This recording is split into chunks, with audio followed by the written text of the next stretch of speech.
مہر کی جو رقم ہے، دیکھیے دو طریقے کی جو بات آج کل، ایک چیز یہ ہے کہ اسلام کیا کہتا ہے، ایک چیز یہ ہے کہ مسلمان کیا کرتا ہے. جی اسلام یہ کہتا ہے کہ آپ مہر کی رقم جو ہے شادی کے وقت زوجہ کی یا لڑکی کے والد کو دیا جائے تاکہ وہ اس سے جہیز کو آمادہ کرے. جی لیکن مسلمان کیا کرتا ہے؟ مسلمان یہ کرتا ہے کہ مہر کے علاوہ دنیا کی ہر چیز طے ہوتی ہے. جی جب بھی آپ شادی کے موقع پہ جائیے تو جا کے اگر پوچھ لیجئے کہ مہر کیا ہوا ہے، تو ہر دوسرا آدمی پوچھتا ہے کہ مہر کیا ہے، مہر کیا ہے، مہر کیا ہے.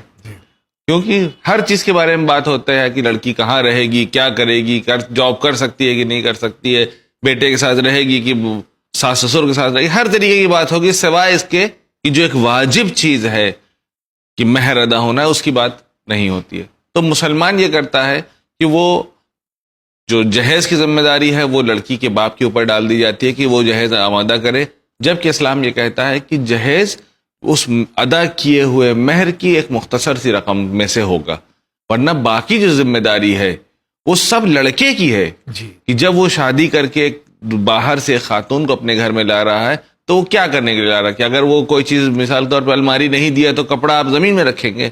آپ کی اتنی بھی حیثیت نہیں کہ آپ الماری کے انتظام کر سکیں یا ایک طرف بیڈ کے انتظام کر سکیں کہ اگر وہ آپ نہیں، اس نے نہیں گھر سے لے کے آئی تو آپ زمین میں سوئیں گے. آپ پہلے کہاں سوتے تھے؟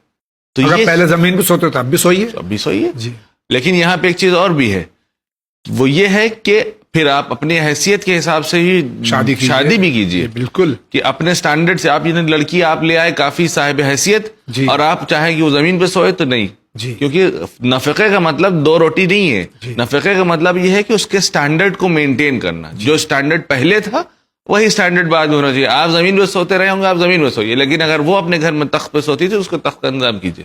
جی بالکل. جی بہت بہت شکریہ.